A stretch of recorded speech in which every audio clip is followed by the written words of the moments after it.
to know a brief introduction of yourself. Probably you can start with your name, but I've already mentioned it. Your school journey, where you started off, probably where work had to come in and how you got here, basically in a nutshell. Over to you. All right, thank you, Lois. Well, so let me just start with the name. I think that's conventional. Yeah. So my name is Innocent Braimah. I'm a dietitian, and before I came to UK, I was a dietitian at the Upper East Regional Hospital in Bolgatanga. In terms of education, I had my training at the University of Ghana. I was privileged to be part of the first, batch of the undergrad program in dietetics in Ghana, and from there I did a few things before joining Ghana Health Service. Let me just mention them briefly. So I think that I don't know whether it's with me, but I can't really hear you much. Oh, sorry. Okay, let me see if I can. I hope there's no problem with my. It's not better. Yeah, it's better. Maybe if you speak up a bit, we'll hear you. But yeah, it's cool. All right, I'll try and do that. Thank you. Okay. Yes. So I was saying that before I actually came to, I went to Bolgatanga to work. I did a bit of job in a pharmaceutical company briefly, and from there I had a contract job with National College Secretariat. Worked at this refugee camp in Fitenta for just about 7 months, and for the past 5 years I've done quite some work in Bolgatanga in the Upper East region. And as you said, currently I'm in the UK. Just started my master's program, funded by the Foreign Commonwealth and Development Office. So Chevening scholarship. Yeah. Okay. So we would ask you, that what were the steps? I mean, I don't know why you got all those 3 scholarships at the same time. Maybe you want to start with that. How did you get all these 3 scholarships at the same time? What and why all that? Okay, thank you. Let me start with the other side. Actually, it wasn't my first time applying. Maybe just to encourage somebody. In the previous year, I actually applied for all 3, and I flopped in all 3. Yeah. I didn't mention that to you. So I applied for Mandela Washington Fellowship last year. I was shortlisted for interview. That's in 2018 for 2019. But after the interview, I wasn't successful. And then I applied for the Commonwealth Shared Scholarship also, and it wasn't successful. And then Chevening as well. So for Chevening, and then the Commonwealth Shared Scholarship, I didn't even make it to the quarterfinal stage. That means I wasn't into the semi-final story. I didn't progress to interview stage at all. So last year, I continued to do my work as usual, try to improve a bit, and then I took a second shot at it, and God being so good. So I just had to spread out a bit, and there are kind of different things, and you just can't be too sure what will happen. So that's why I decided to try all and to see. Yeah. Great. So just to encourage somebody, that wasn't the first shot. Obviously, it was the second shot, isn't it? Yeah. Yes. Even yes, it's a straight path, because some of us had to do it like 3-4 times before getting it. So as well, like I can imagine sometimes it can be a bit of a shock. Yeah. But yeah. Honestly, the first time I was a bit surprised, especially with the Chevening scholarship. I was hopeful that I'll make it, but for some reason, and I understand now why I didn't make it when I was applying for the second time. I think we'll probably get into conversation about that, but I understand why I didn't make it the first time. I think it will be very great to know that as well. Yes. So I'll share a bit of that. Yeah. Okay, so when was all the calls? Like when was Commonwealth scholarships call? When was Chevening's call? When was Mandela's call? Yeah. You mean for the application, or you mean for the application? Yeah. Yes. So I'll start with the, I think the first one was the Chevening scholarship. So last year it actually opened on the 3rd of August. Normally it's in August, but this year, I don't know whether maybe because of the COVID situation, it opened in September, but it opened in August last year. And most often it's in August. Yeah. and Okay. all the way through to, I mean, I think October or so. So you have Okay. like about 3 months or so, is it 4 months to 3 months to actually do the application. Okay. So Um, all of them open at around the same time. no. So I started with the Chevening, and I Okay. think the next one was the Mandela Washington Fellowship. For those who may not be aware, for that one, it's not for masters. It's just a leadership training program, more like for emerging leaders, normally in the US. So it's under the Young African Leaders Initiative. There are a number of programs there. We have the regional leadership centers, and we are privileged to host the West African Center at GIMPA. So I actually had the opportunity to be on that one in 2017. I was part of cohort 7. Okay. Yes, before taking a shot at the one in the US. That's the Mandela Washington Fellowship. Yeah, so that one, I think it opened somewhere, I think in September or so, if I'm not mistaken. And normally the duration is very short. It's open from September to just about October or so. So you have like 1 month to put in the application. Yes. Um, and then I think the next one was the Commonwealth share. Honestly, I don't remember the month, but I think that one came later on. As of now, I don't think Commonwealth share scholarship is open yet. Okay. It's not open yet. So that one comes then normally, I mean, probably October, November, December, there. I mean, October, November, thereabout, yeah, for Okay. Commonwealth share. Yeah. Okay. Okay. Yeah. So So we'd like people to look out for that as well if they want to apply for any master's scholarship in the UK. Okay, so definitely. now that you fully denied every other thing and decided to choose Chevening, why did you do that? That's an interesting one. There are two reasons. The first is not the best reason, but it is that the outcome of the Chevening scholarship came first. The second reason is actually the reason. Of course, I could, I mean, turn around to pick the offer for the Commonwealth share, but so one was the school. I actually looked at the schools for the Commonwealth share scholarship. I was supposed to attend Oxford Brookes University, not Oxford University, Oxford Brookes. Yeah, for Brooks again, I'm very aware. Yes, so yes, of course, it's a great university. I mean, the educational system in the US is, I mean, the UK is up there. All of them are great. I mean, great universities, excellent academic environments, and everything. But I kind of lean more towards London School of Hygiene and Tropical Medicine because my program is more in the area of public health, and it's probably the best in the UK and one of the best in the world in the area of public health. So the global public health and the MSc Nutrition for Global Health was actually formerly Global Public Health Nutrition. So it's looking at nutrition at that level. So it's more of public health, but the focus is on nutrition. Yeah. So I felt that I needed a school that has that kind of focus. And in terms of research, especially in nutrition, I found that most of the faculty members were on the committees that I was reading their, documents from WHO, UNICEF and all that. So comparatively, I felt that I wanted to sit under the feet of such people to learn from them and get the best experience I could possibly get. And so I think that was the main thing that actually influenced my decision. Both universities are great, but I think the London School of Hygiene and Tropical Medicine offers something extra, and that's what influenced my choice. Yeah, yeah. I've had the chance to be there, I think once, but that was a friend visiting over, Oh, and okay. he was schooling there. I mean, facility wise, research wise is great. Is great because they're solely for what they do. Yeah. So they perfect their arts and crafts very well. Yeah, kind of. It's a specialized school, more like Yes, for health. So for it's health. it's Yeah. and also it's a postgraduate school. So there are no undergraduate programs. Undergraduate as Yeah. well.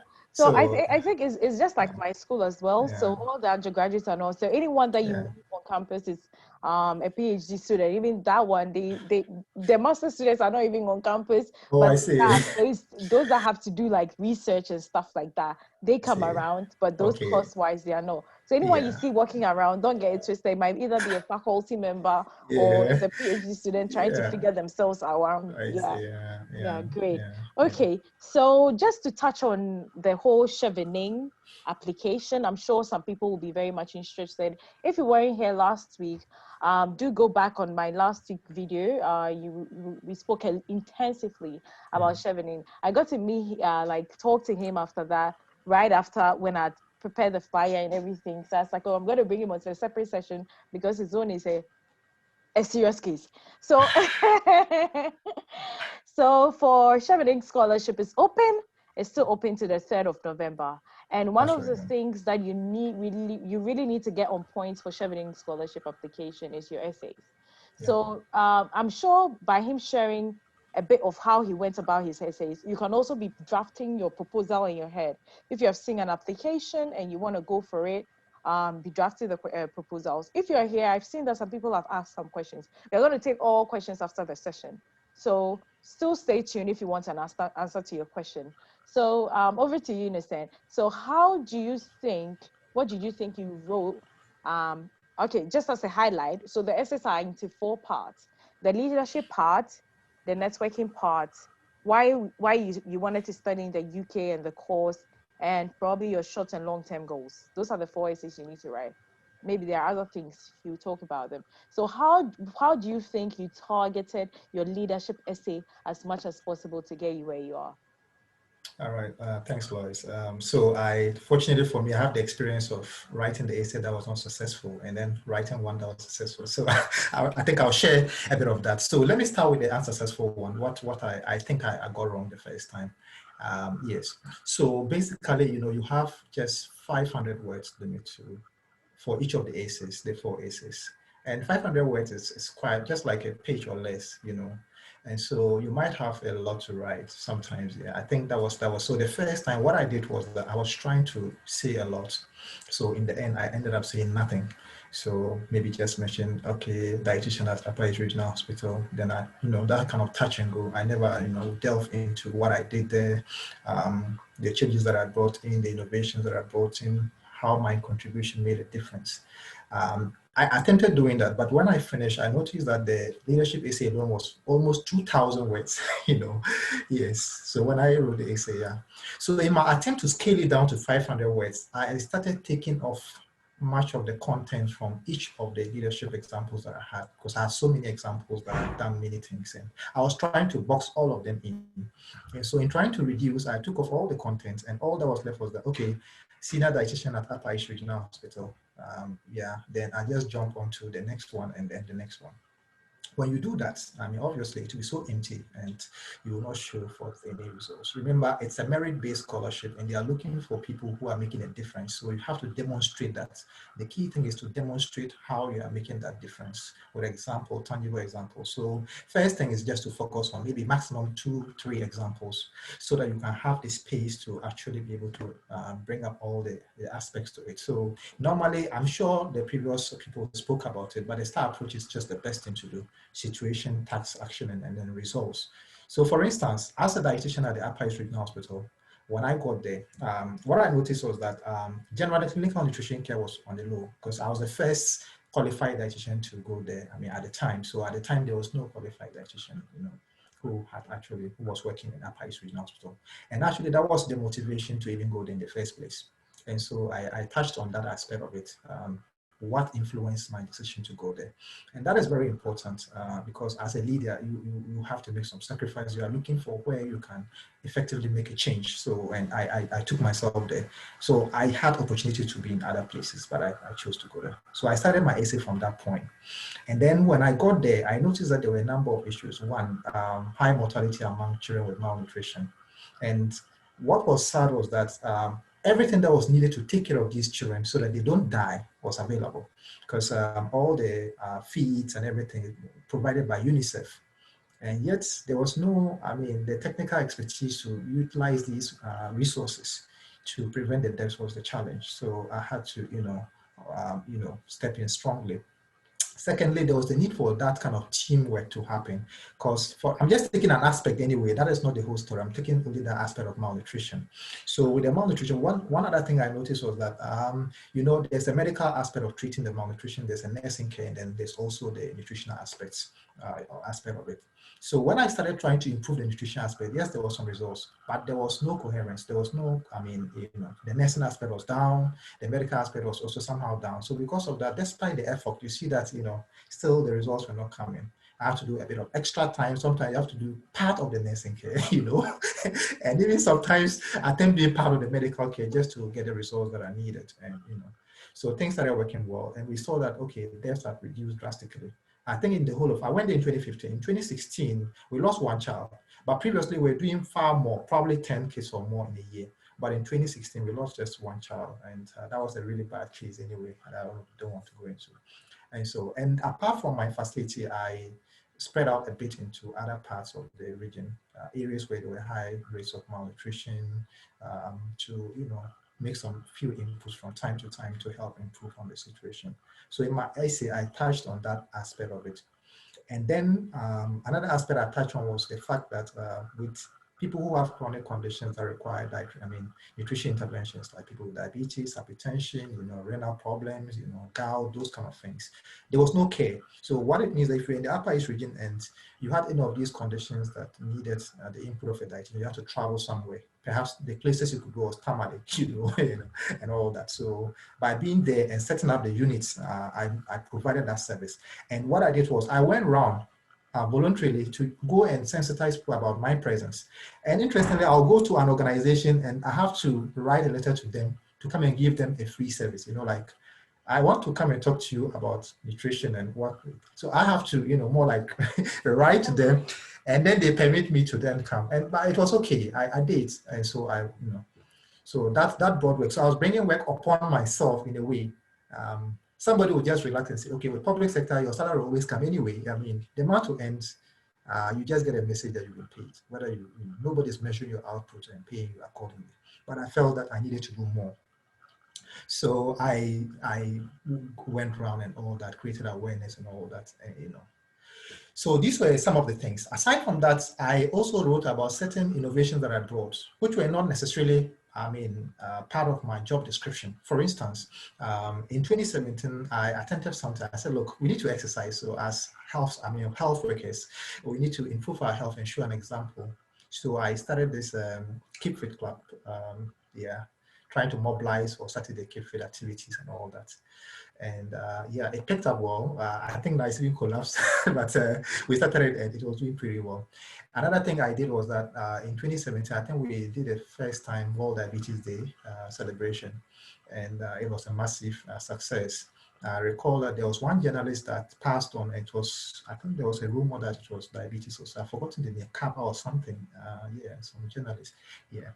So that's World Diabetes Day programs we did some health work and other things. Actually caught some fire. I think Ghana News Agency picked it up. It was on Ghana Web, City FM Online, GBC, like it was on all platforms. So that gave me some kind of leverage and all that, and a lot of encouragement, So I could go on and on, but these are some of the things that I wrote about, the extra things that I did to, make a difference, to improve on the health and all that, plus other things like health screenings and other things that came through.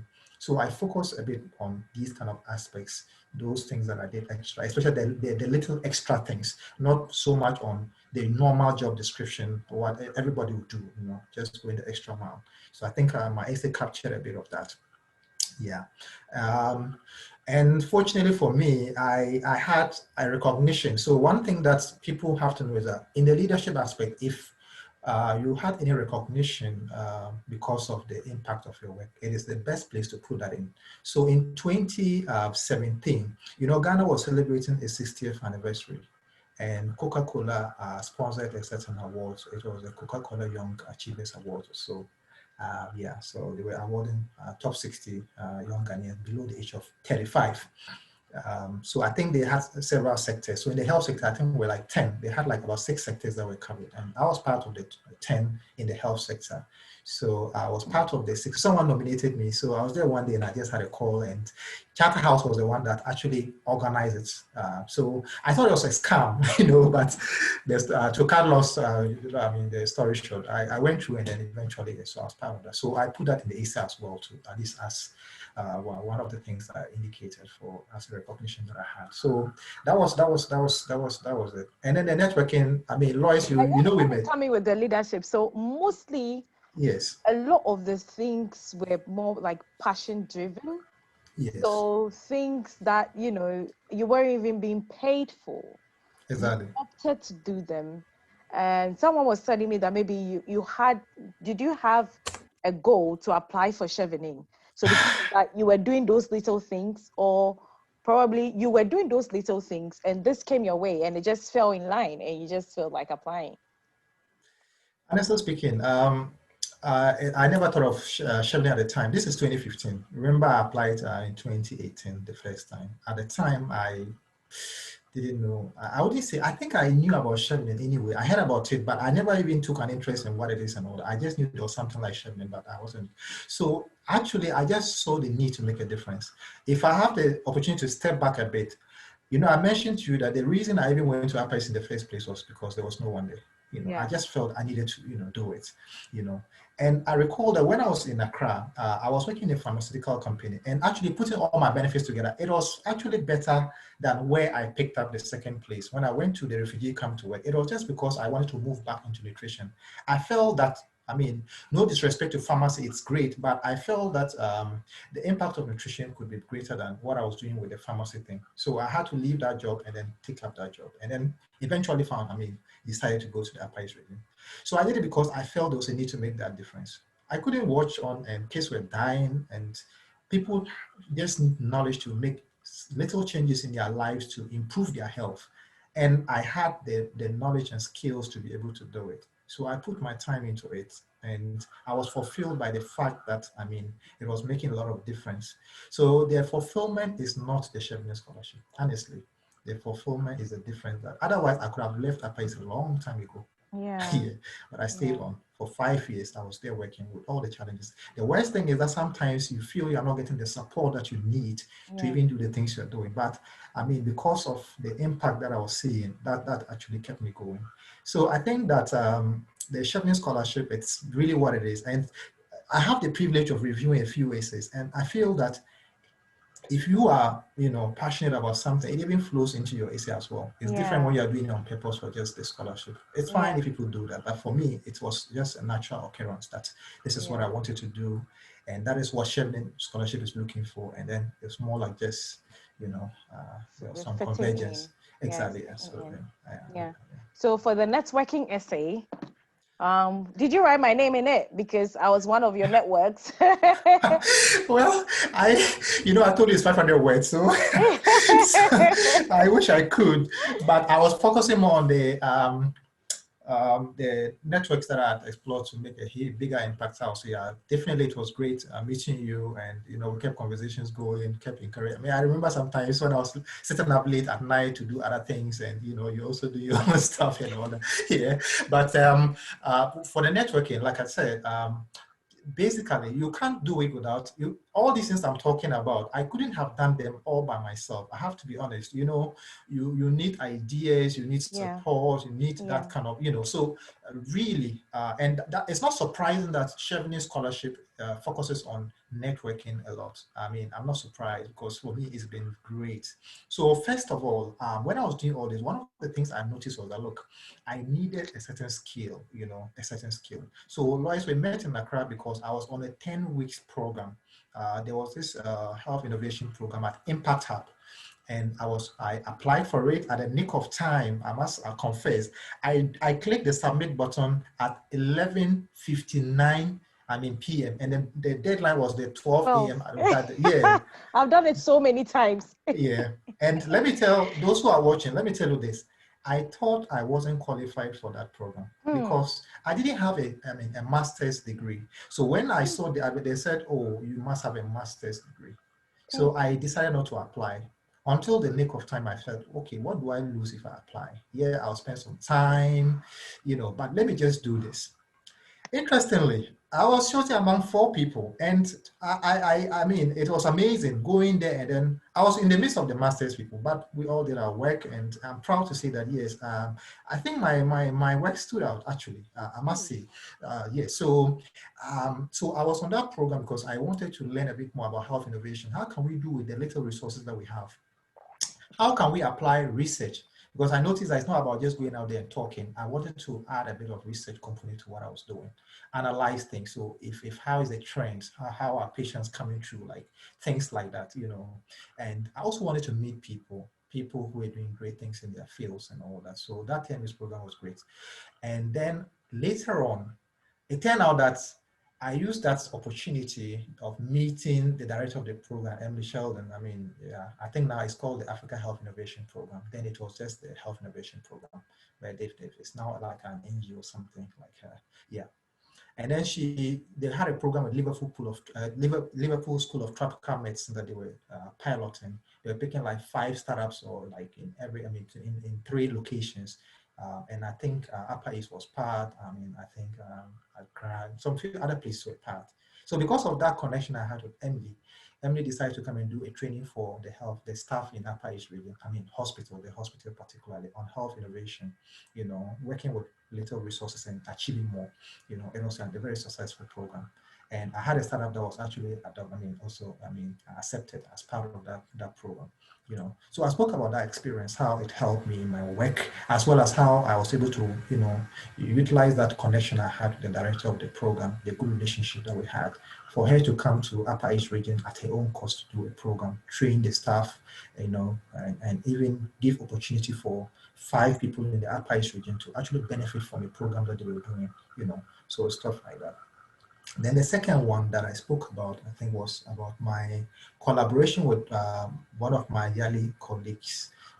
Actually, when I went to for the Yali program in 2017 called 7, there was a gentleman, Hilary Adongo. So he was also from the Upper East region. So when we got back, we are normally supposed to do what we call a community service when you finish. It's part of the program before you actually fully graduate, let me put it that way. So I had this brilliant idea, and I didn't have the connections to be able to get through the schools, the authority and all that to get permission to do. I wanted to go talk to primary school children because I felt like these guys are buying all these unhealthy things and eating. And if we don't do something about them at this stage, we are just, you know, there's a big disaster waiting, maybe a bigger pandemic, honestly. If the future generations are going to be more unhealthy with more chronic diseases, diabetes will explode everywhere, hypertension and everything. So I always wanted to go out there, but I didn't know how to go about it. Fortunately, when I met Hilary was working with an NGO. I was working with most of these educational institutions. So he had, like, the doors were literally open to him to walk into any educational institution, you know, and all that. So I said, okay, then let's come. I have the technical knowledge. You have, you know, the network to open those doors for us to be able to go into these schools and do a program for them, talk to them and educate them on the best choices that they can make at that early stage, you know, building them up for a healthier future. And so it was a beautiful collaboration, you know. So we did, and we're able to, you know, get through the schools and then do some education and all that. It's a program I'm going to pick up later anyway, expand it, and, you know, something I'm working on after my MSc. I'll work on it actually, you know. So it was a beautiful collaboration, and, you know, it was worth it. Yeah. And then on and on, we are with other members of Mandela Washington Fellowship, and then even yearly members. We organized a couple of programs in Bolgatanga. I recall that one of the 21st, you know, normally 21st September, what's it called? Volunteer something, I've forgotten. Oh, is it? Yeah, I know it's normally. Kwame Nkrumah's birthday. Yes, so normally it's National Volunteers Day. Thank you. Yeah, that's what I was looking Okay. for. Yeah, so we did some reading, practice for kids and all that. We've done a couple of things over the period. So lots of collaborations coming through. So I spoke about some of these experiences, and also my experience with Ghana Dietetic Association. We're organizing programs. Continuous professional development programs and all that. Yeah, so those were the examples that I think I spoke about. But normally, if you are following, what I try to talk about is how the relationship was built, how it's maintained, and what came out of that relationship. So it's not enough to just have relationships and then you go and sleep, but how do you use those as a platform to improve your community? I think that is very important. So those aspects must come. And when applying, you have to mention specific names, estimate numbers, and everything. Sometimes people just write, and you can't make anything out of it. You have to be very specific, you know, about what you are saying, you know. So yeah, those were the key areas. And what I want to do is that now we have Ghana Academy of Nutrition and Dietetics. So basically, nutritionists and dietitians coming together. And here they have the Academy of Nutrition Science or something like that. So I'm looking at how I can, you know, build some networks here and then explore that, and then collaborations with the Ghana Academy of Nutrition and Dietetics. Fortunately for us in nutrition, basically the problems across the world are just about the same. Yeah, they are just about the same nutrition. They're all facing the same problems, double burden of nutrition, and there's malnutrition here as well, in different Yeah. phases and all that. So we can all come together, and do some research, Yeah. look at programs, interventions, and all that. So this is an area that I'll explore and then, work on. So that when I get back to Ghana, I'll see how I can, capitalize on the relationship that I'll be able to inject something energetic into the Ghana academic and nutrition dietetics to improve on nutrition in Ghana. And possibly also the little that we have to, share with Yeah. our colleagues here, we do on the other side. So it's something that I mentioned in this, and I'm definitely going to follow through with that. Yeah. Yeah. So So I that's think what I'm also picking from this is how to make the connections, maintaining the connections, and using the connections or the networks to build a particular purpose, like exactly to just make it reach a particular goal yeah, for just have fulfillment. an impact. Yeah, it could Yeah, be either exactly. way. Either you are giving or you're taking, or you're doing it together, whichever way it Yeah. goes. Yeah, that's basically what it is. Yeah. Okay. So that's Okay. that's it.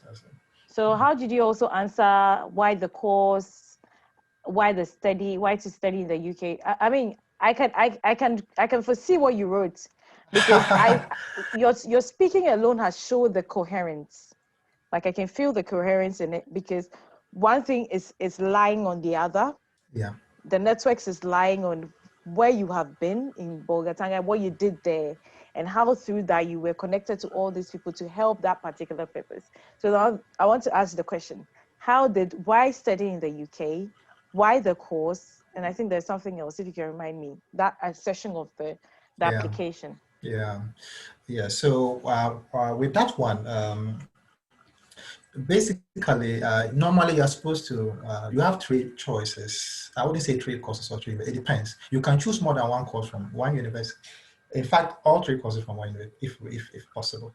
That's different course. But what I always say is that if we are looking at different things, it becomes difficult to justify. So normally you want to be very specific and focus on what you really want to do.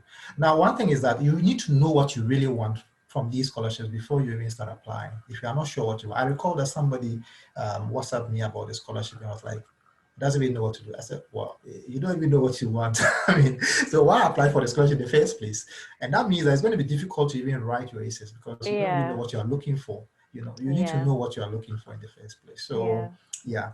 So basically, of course, UK, one of the reasons is that, like I said, my university, let me use my university for instance. I was going through a program. I had some questions about the management of malnutrition. Why is there's a lot of disjoints. You have what we call the moderately malnourished ones and then the severely malnourished ones.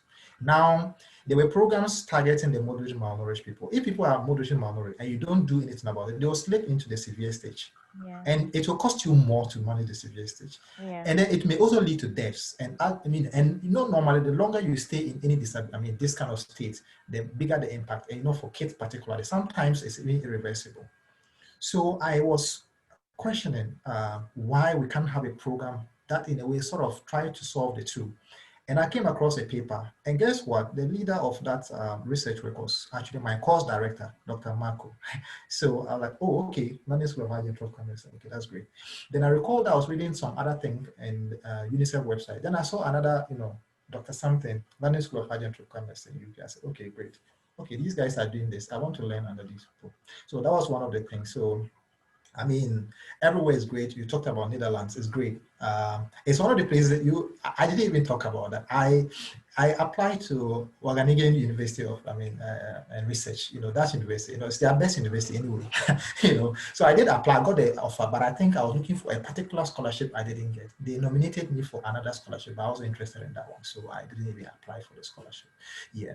So all the destinations are great, but I particularly wanted the UK one because of what I had experienced. Secondly, I prefer the 1-year master's program, honestly, because I need to get things quick and keep moving on. Yeah, honestly, yeah, that's the truth. Because you're getting quality in 1 year instead of getting quality in 2 years. I mean, why not? So I felt that, yeah. And I was just interested in exploring more from the UK. We all read about the colonial history and everything about UK and all yeah, that. Yeah, so I wanted to see for myself where is this UK that, you know, they came to colonize us and all these things.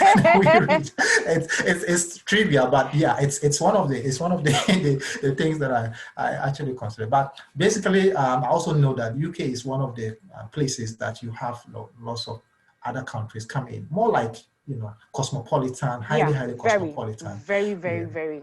yeah. So I felt I'll be more at home, and you know, I checked most of the universities. Their, you know, international student satisfaction level extremely high. You know, so I felt like this is the place. Yeah, And yeah. then don't forget a lot of black shooting in the US. That's by the way, but I That's don't. by the way. Yeah, but I don't see that in the UK. You know, like what At I never all. read anything like that in the, so I felt like no, maybe between US and the UK. Let me go to the UK. And, yeah, that's just Exactly. by the way. Okay, Exactly. but that's the first layer. Why the UK? You have to justify. You may have different reasons and all that, but definitely the quality of the school should be one key thing you should look out for. Yeah. And then for my first choice, I think I already justified why I chose London School of Hygiene and Tropical Medicine. It's one of the best in my area. If you want to do anything related to public health nutrition, obviously this is the place to do it. Um, I mean, we are taught by all the top experts in the field, very top experts, you know, that you'll be reading about in I mean, on the WH side and everything. And, you know, it's a health specialized university, it's a postgraduate university. So, I mean, all we think about is at the higher level. We don't, there's no undergrad level. So you Exactly. basically are research based and, you know, stuff like that. And they'll be talking to you based on works that they are doing.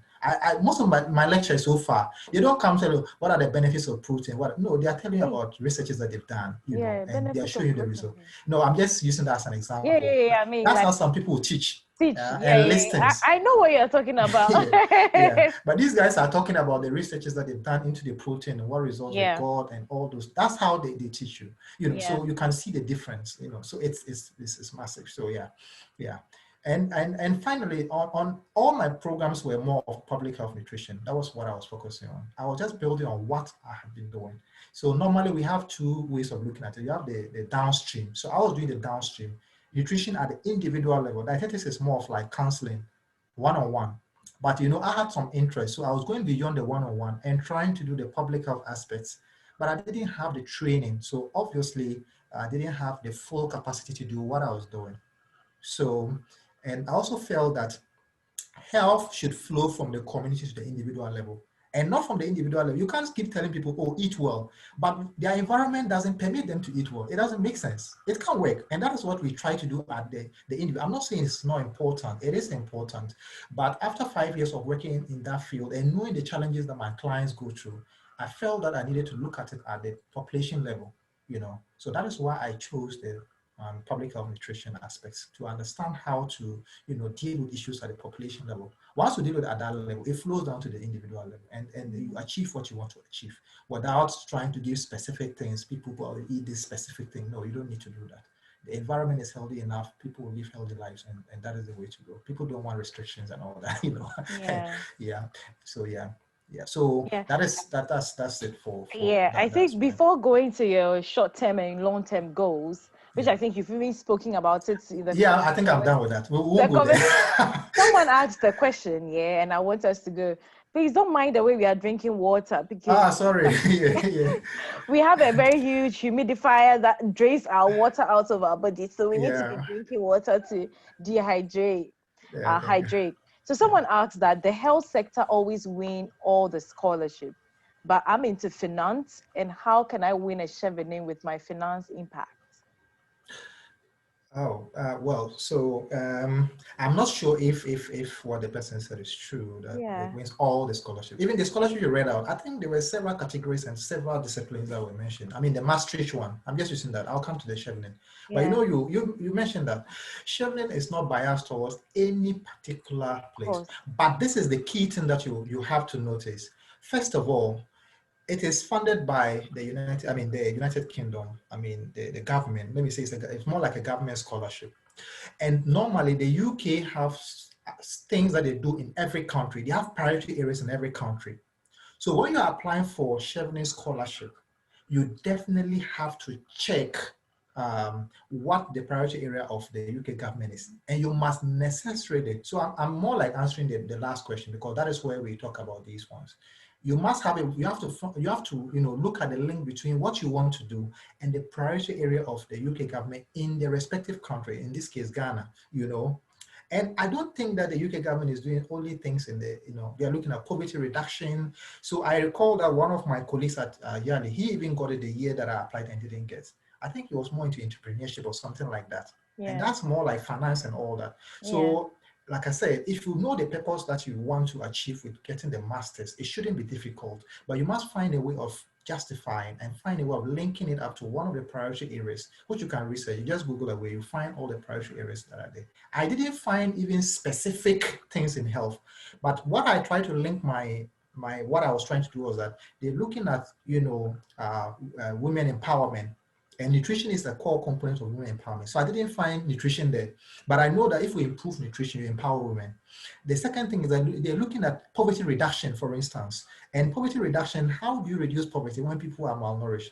Malnutrition perpetuates a cycle of poverty. And so if I want to work at the population level to reduce malnutrition, improve health, and remember, when you are healthy, you can work better, okay? You are more productive and everything. So I had to find a way of linking what I want to do to the priority area. Exactly. And I think I see a lot of finance in poverty reduction, programs that you can do with your finance knowledge and skills to reduce poverty and everything. So please, it is not bias. Maybe it's just how people are able to, link up what they want to do with what is being done. That's very key in every scholarship application. So, I always say that, think about it. Someone has a huge sum of money that is giving you to go study. He's investing into you. There is no free money anywhere. Yeah, they would want to get something out of it. If it's not short-term wise, long-term wise, how are they feeling? Their sense of feeling, say, what you're doing is impacting. So you need to think deep. Beside your business course, beside your engineering course, beside your nutrition, your sports, and even analytics, how is it directly impacting lives? And that way, if you're able to find that linkage, draw a graph of business, all the courses that you did, draw a graph of impact. How are the arrows connecting to each other? If you're able to find the link, you can come up with a good proposal. And that's all everybody is doing. Like I remember, I always use the example of this project I had to write, Energizing a Billion Lives. I named the project Energizing a Billion Lives. How am I going to do that? I spoke about something in terms of biofuel production and the fact that there's going to be a paradigm shift from non-renewable energy to renewable energy resources. Renewable energy resources, meaning that I did a course in renewable energy, which means that, the energy is going to be reused all the time. Now, the fact is that if every home is giving renewable energy resources, I drew up the sustainability plan. How is that going to be? And capacitating the people in the society so that they'll be able to fix their own stuff, in that you wouldn't be bringing experts from outside to come and fix their own renewable energy panels whatsoever for them. So if you empower the people in the society, capacity building, involving stakeholders such as the chiefs and this, so that they feel part of the project. This is me talking about engineering, and I moved it down to community impact. And they saw that, okay, this is not just an engineering course, but this is after the engineering, this person can be able to help build the society. And that's what matters. So nobody really cares about your business or engineering or science, whatsoever you did. How has that or whatever you did impacting society? Find a niche. Just like you said, we went to Impact Hub together. What am I going to learn? I think the program was, I can't even remember, it was digital programming. Yeah, something like that. Yes, yeah, exactly. it was a digital program. I don't know what, I'm an engineer. What am I going to do? And I'm a dietitian, but I was there too. You're there too, exactly. Yeah. It's just finding the right space of people, finding the right conversations, getting ideas and putting them together. Yeah. And they work. They work. Stop sitting idle, guys. Yeah. Do something voluntarily. Get an idea from there. That hits a bell. And I'm going to channel it into my work. That is all what this kind of conversations are geared towards. These kind of conversations are good conversations that gets you thinking, that gets you re-strategizing what you want to do to be able to achieve a particular purpose.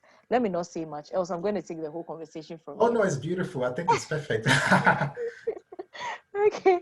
So I think maybe touch on short-term and long-term, how you structured it, just to answer that part of the essay. Yeah.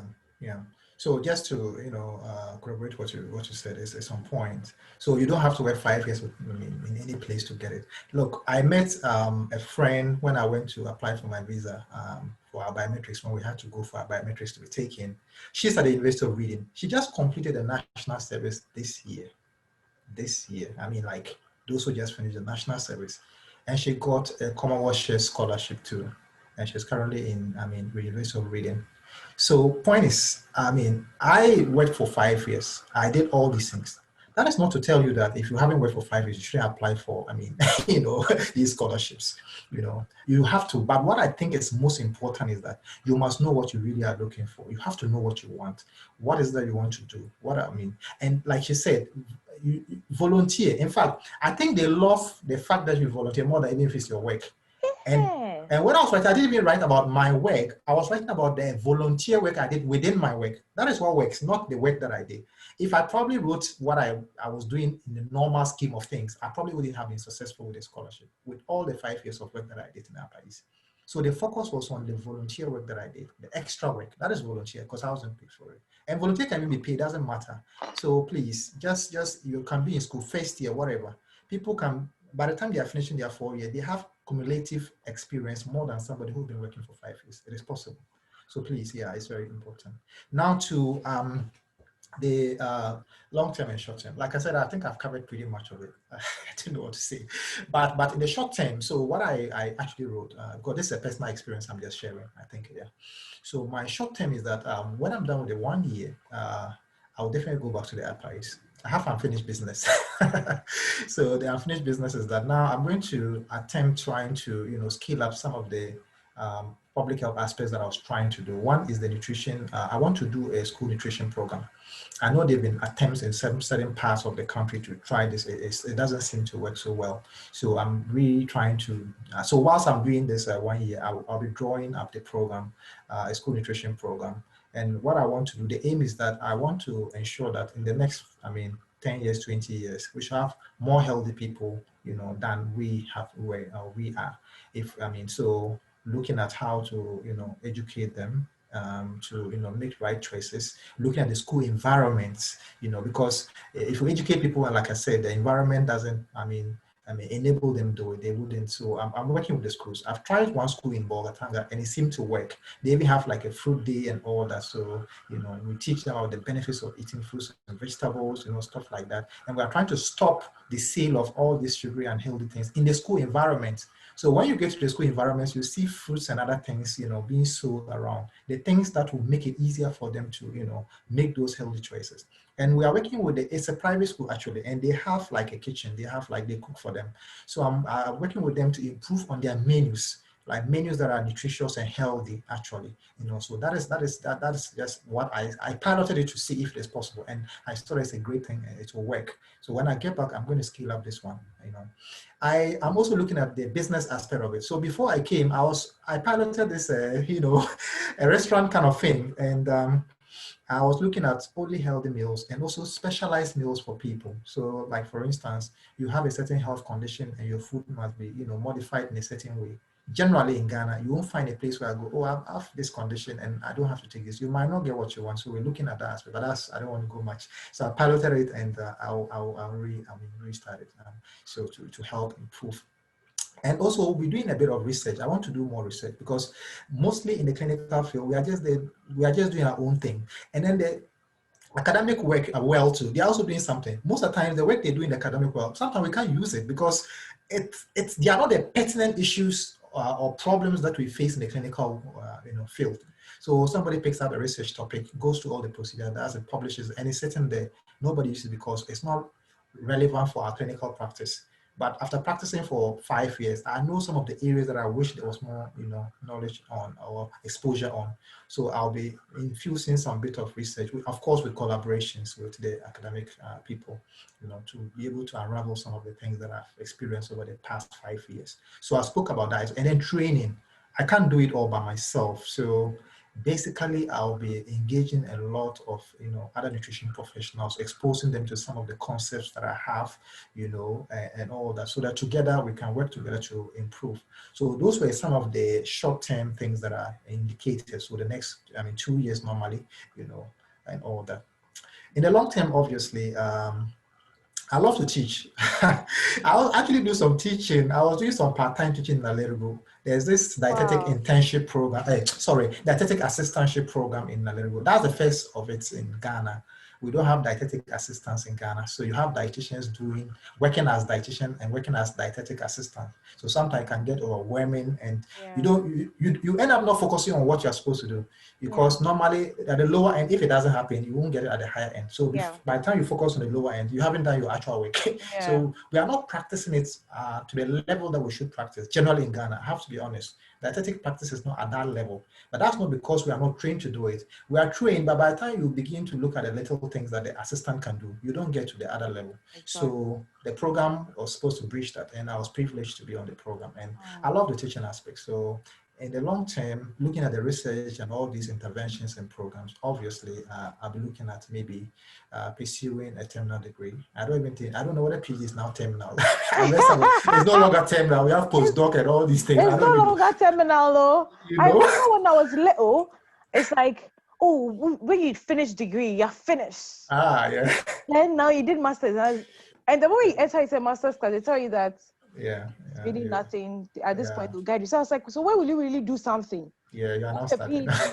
And see, let me tell you, I don't know whether you've experienced PhD here in the UK is normal students. Nobody, they even laugh at us because they say we are always holding food in the canteen. Like they always free food, and PhD students are always holding food. It's nothing. It's like it's where you come back home that is with the title. But here, people are, going higher and stuff like that. And the job description is so up that probably maybe with a PhD, you can lecture in Ghana. But here, you can never lecture with a PhD unless you have some level of expertise. You've trained. They are more particular about expertise and what have you gained? What have you gained more? So if there's no end to the education, that's the end.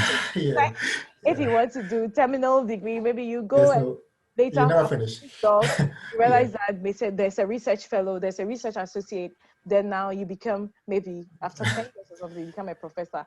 But if you work hard, you publish more than maybe 36 papers, 38, 50 papers in a particular high impact factor journal. You become a professor. You cut all these corners and become a professor. That's crazy. That one, so I give you all of you there. You can have it all.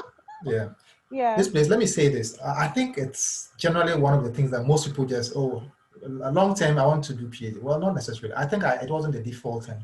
Honestly, it is what I wanted to do. So, look, I was very real throughout these applications, and it's great. So it was easy for me to write. It was natural. This is what I was doing. This is what I wanted to do naturally. So when you actually know what you want and it flows like that, even when somebody's reading the essays, you can feel it. You can literally feel it. And like now I can feel it. If I had some money, I'll give you. Oh, Charlie, thank you. I can feel it. So it just flows. So you really have to know what you want. So it is not because that is what most people write, but that's actually what I want to do.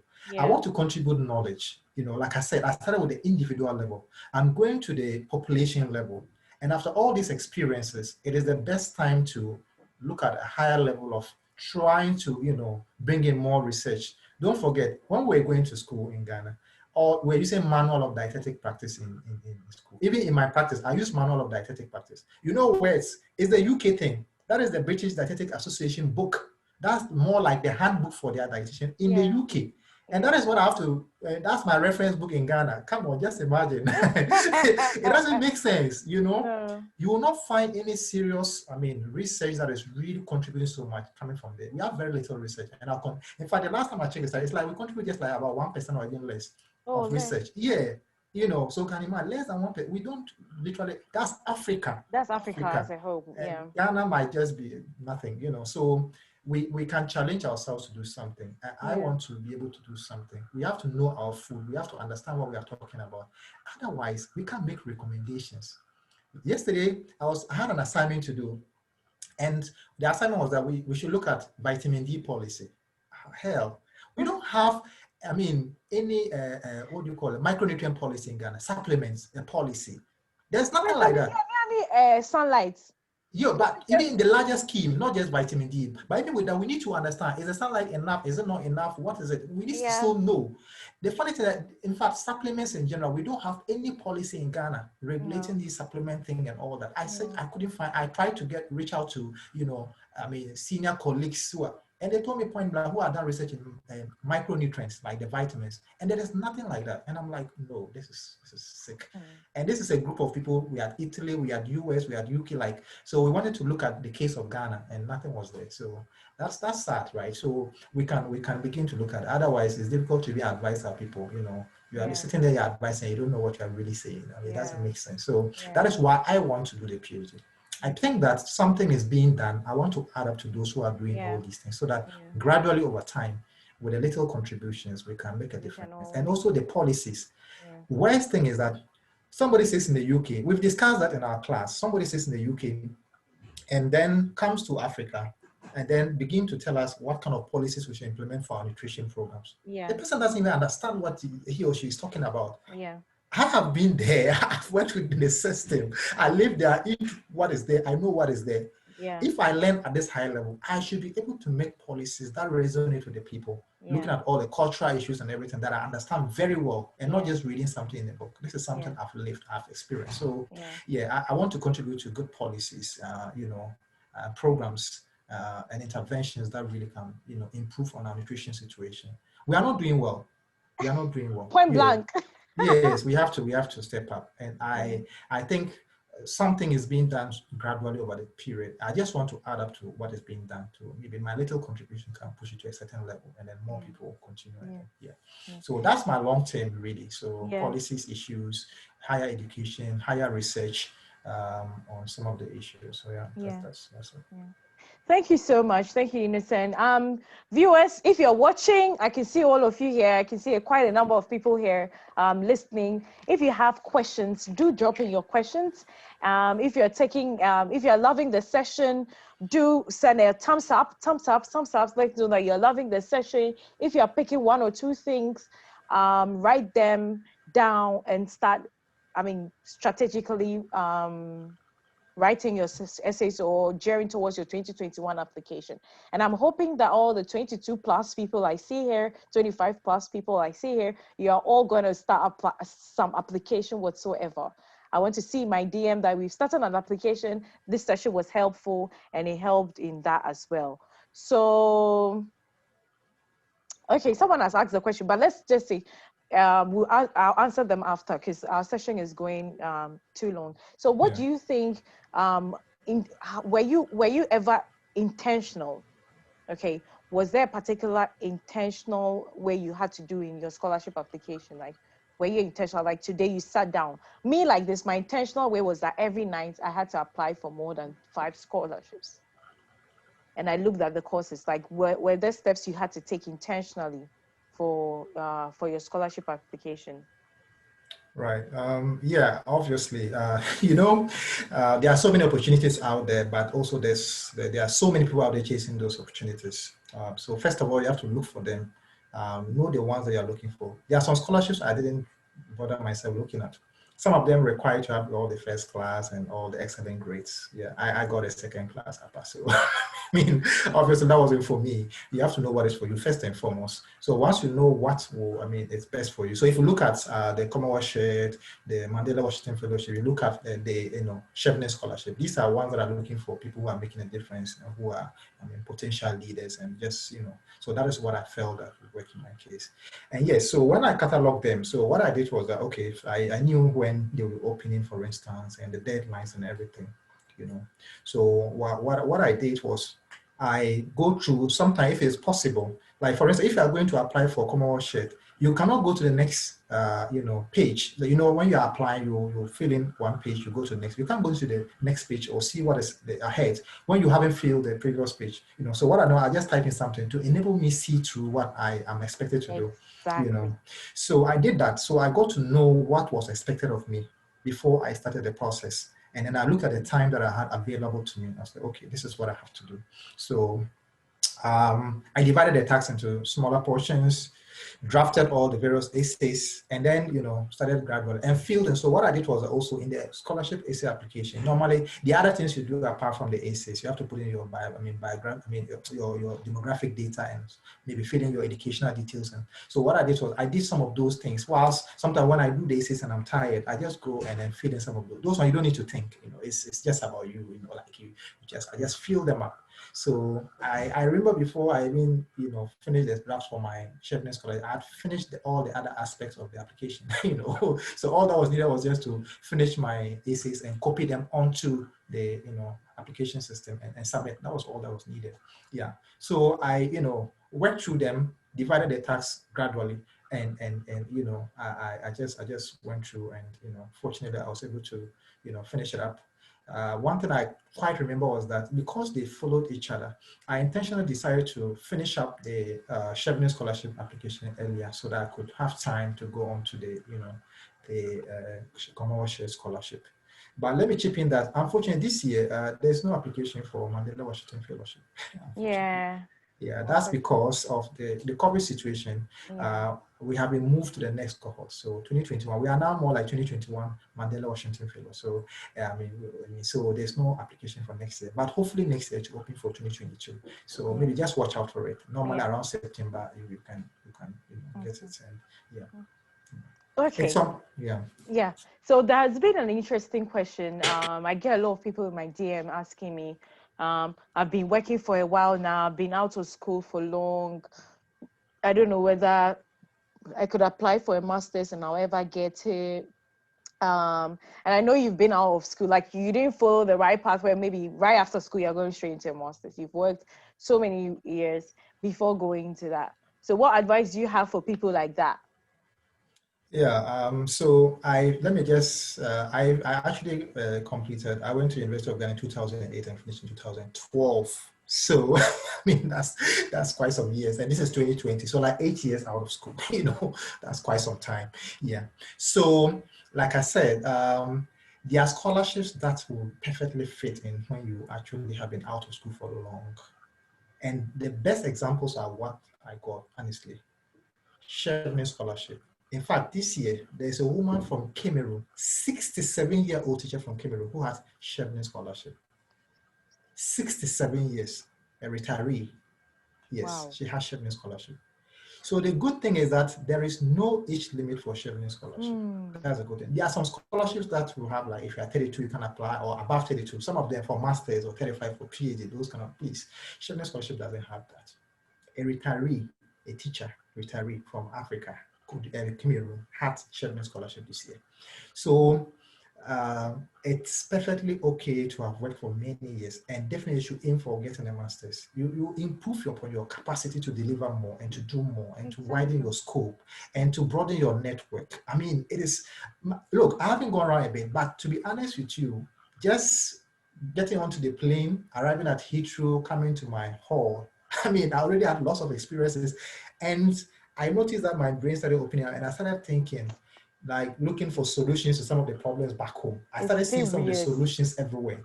So it is just something to do. If you're out of school, it is perfect. There is nothing wrong with it.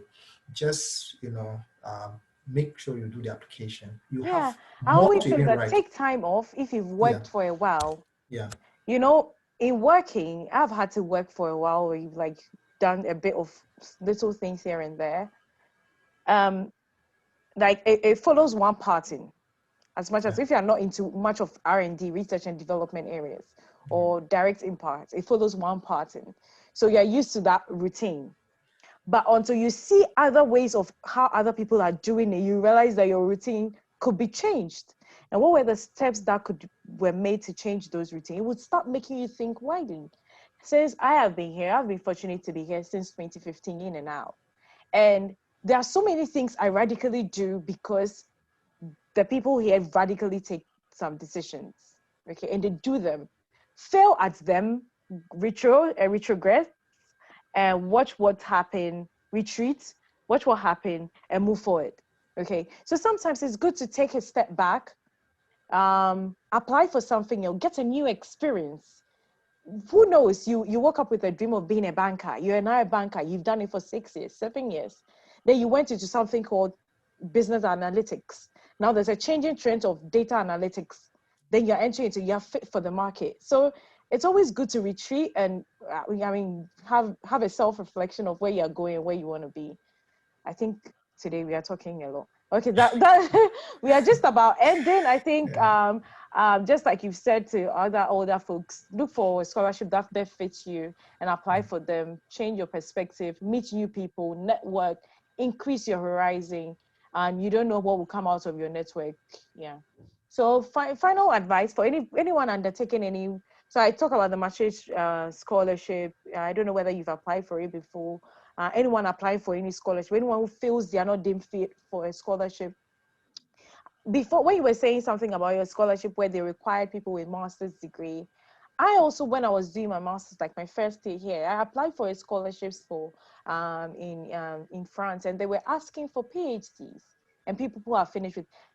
I don't know whether you also heard about me like presenting at British Council. They were asking for PhD. Yeah. Thank you. Yes, yes. I don't look at specification. I'm just like that inbound. Like I just go through the eligibility. What I start feeling, and probably some date I feel says improper, infield, like at that part, I can't go on because I'm low. Then I know that this is the time to back out. But until it goes through and it does submit, I'm done. I'll go for it anyways. So if I get somebody saying, oh, they're asking for maybe second class lower, but I say, go for it. Some people with HND will have bigger visions, who have bigger plans, have gotten it. So go for it. Don't look at your class and think. You just need to have focus. And what do you want to do? If what you want to do is backed by passion, people will read it and see it eventually. So over to you, like final words before we take the questions. To anyone applying for any scholarship whatsoever.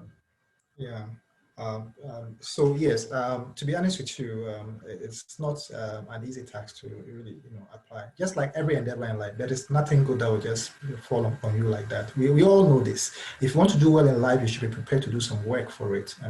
If you are scriptural, God expects us to work anyway. So please know that it's some work. You have to do a bit of work on it. But the most important thing is that, the reward is much, you enjoy it. When I was in it, I didn't even know how much it cost me to come to the UK. Honestly, because all I did was send an email. I want to come to London on this day, and then my plane ticket was sent to me. I have no idea, and I don't care, So you have to do a bit of work, but you can also get help. You can get help, please. There are several people out there who have been through what you are trying to get. You can reach out to them. What our advice is that please reach out in time, because I still get some people emailing me right now for me to work on their essays and stuff. Now, Chevening is closing on the 3rd of this, just like a bit over a week or something. And I have so many of them that I have to look at. So sometimes it gets a bit overwhelming and all that. So reach out by all means. Don't try to do it all.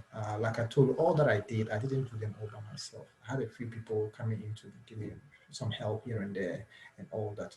But own it. It's your story. Mostly you have to write about yourself. The scholarship is about you. So own it and then, do the best you can. But when you have done that, reach out to somebody who can, make an input into it. It is normally very helpful, But by all means, just go for it. Please apply. If you've not even started the application process, you can start today and win Chevening scholarship. So I want to encourage everyone out there, just give it your best shot. Know more about it. I think the more you know. So one of the things that the first time I applied in field, maybe I didn't take my time to read more about the scholarship, what was required and all that. So the second time I took my time, I went through it very well, looked at all the questions and answers that were there, read about all the experiences that people have shared on the platform and all that. Just use the platform, So the more you know about it, the easier it is to go around it and actually get it. So spend some time. It's some work, but it's worth it. So just go for it. Just go for it. Okay. Thank you so much, Innocent, for those final words. I think we'll take